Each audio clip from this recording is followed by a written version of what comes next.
Our next guests are Lori St. Vincent, who's the Marketing and Communications Coordinator for Immanuel Lutheran Church, and Joanne Spitz, who's many, many things, but right now she is somebody that's with Chip in Batavia, and she's the co-chair of their committee.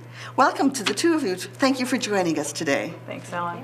Now we're here to talk about something that really isn't launched yet, but something that is a very vital part of the community. So tell us about what you have going and all about this. Well, we're working right now on an avoiding homelessness group. Immanuel Lutheran Church and School a few years back wanted to work with other groups within the community to help Batavia. Mm-hmm. And so we started what we call Batavia Community Partnership Breakfasts, and we invited community leaders, social service agencies, churches to come together for a breakfast. And the individuals in attendance break off into groups, enjoy a healthy, hearty breakfast, mm-hmm. and discuss the topic of the day. And the topic of this most recent breakfast in January was how to help people who are on the verge of homelessness, people who are facing major financial crises.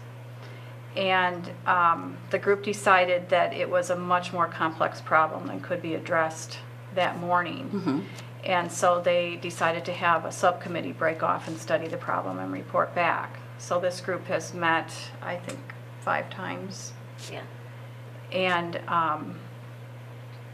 we decided, or we learned right away, that there are very, very many services out there, and that probably the best thing we can do is help people connect with the services that are already available. So that's kind of where we're heading right now.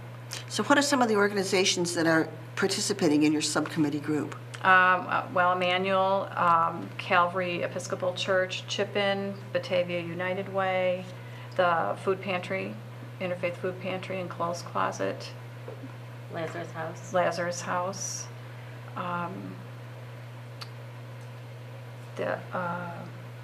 there's a lot of people on the list, but yeah, they all attend. There's a lot of different pastors. A lot of different pastors from different churches. Batavia United Methodist Church. Okay, now Joanne, you are with Chip-In. Tell us a little bit about Chip-In and how you interface with this group and how Chip-In works with this group. Chip-In's been here for 3 years, and our purpose is to help students and families in need. That the students are in the Batavia Public Schools, mm-hmm. and we work with the school district to identify needs, and we work with homeless and students who are low income. So it was a completely natural thing. Absolutely. And we've been part of the community breakfast. I think I've been there for at least 2 times, mm-hmm. maybe 3. And it's a good group, and it meets. Its goals are the same goals as ours. Absolutely. We're working with people who are homeless and who are on the brink of homelessness. But there's also a lot who don't have students, mm-hmm. as in much need as the families that we help.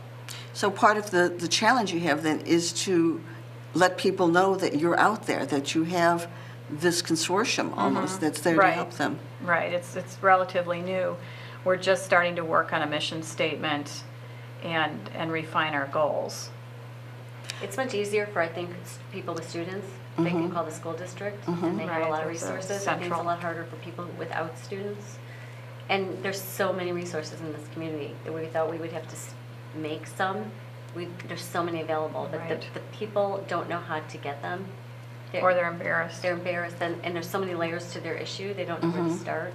Okay, so I think what we're trying to do now is figure out how to get them connected, mm-hmm. to find an advocate or a person who can guide them and take them from point A to where they are and take some work steps. Through the problem, right? A mentor to help them work through the problem. It's very complex then. I mean, this is not just a problem. There's many problems that are interrelated that have to be addressed. Very often several problems interrelated. So, like you said, you need a mentor. You need somebody that's going to be there, that's going to know the resources mm-hmm. and be able to direct them and make the right contacts within the resources and get that all coordinated for people then. And help them stick with the process. It can be long and tiring and upsetting, and it's difficult to stick with it.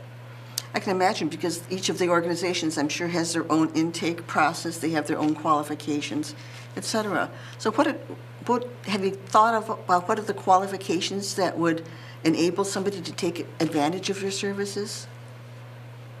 No, we haven't defined that yet.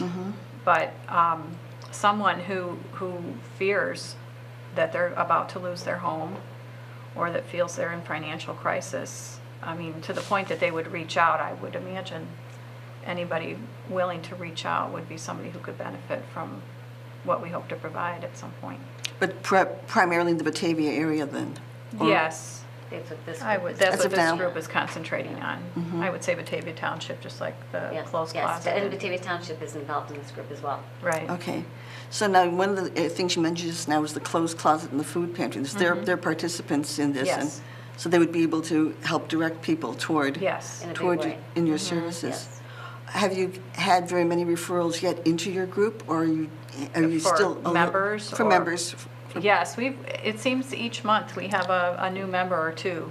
Someone Liz Eakins will run into somebody at another meeting. Liz Eakins from the executive director of Lazarus House will run into someone at another meeting she attends and recommends them to our group, or Joanne will.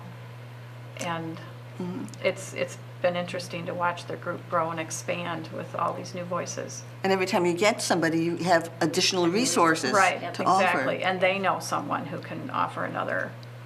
It's amazing what's help. out there. It is. We can write this. It's amazing what's still out there. How about as far as clients? Have clients started to use your resources, or you're not quite ready for that We're yet? not to that point yet. Individually, I think, for different people in our group, they use them, but as a whole, our group, I don't think we've really Right. gotten there yet. Not as an organization. We're So not it's still there yet. informal. If one of you knows of somebody that needs something, you informally know who the Right. contacts are, so you Yeah. can do that. But you're still working on your structure. Yes. But we sometimes have a whole discussion during or before the meeting, because we're all there together, that we all are collaborating now on things that we have already been doing. But Yes. it's helpful, and you lead one person to the other, and Well, and I was sharing with Joanne earlier that business contact of mine did call me and say, I heard that you are on a committee helping people who are on the verge of homelessness. I have a friend who's on the verge of homelessness. Can you tell me what to do? And so I Excellent. directed them to some of our resources. So the word is starting to get out, I Good. guess. that's, yeah. And you're doing it informally right now, so that's a great way to start things off. Right.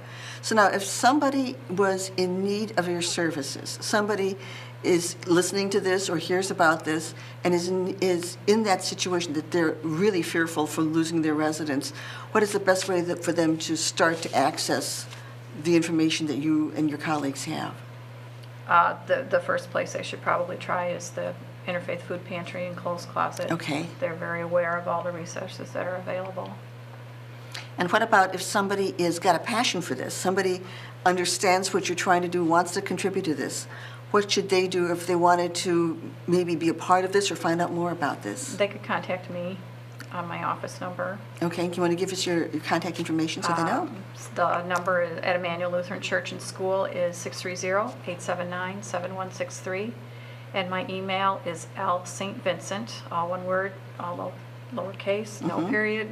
No period. lstvincent at immanuelbatavia.org. Well, thank you both for being here, and thank you for sharing this. I think that there's going to be wonderful things coming from this, and it's a real community service to the people in our community that very much need it. So thank you for being here with us today. Thanks, Ellen. Thank you. And we will return right after a few messages from our sponsors.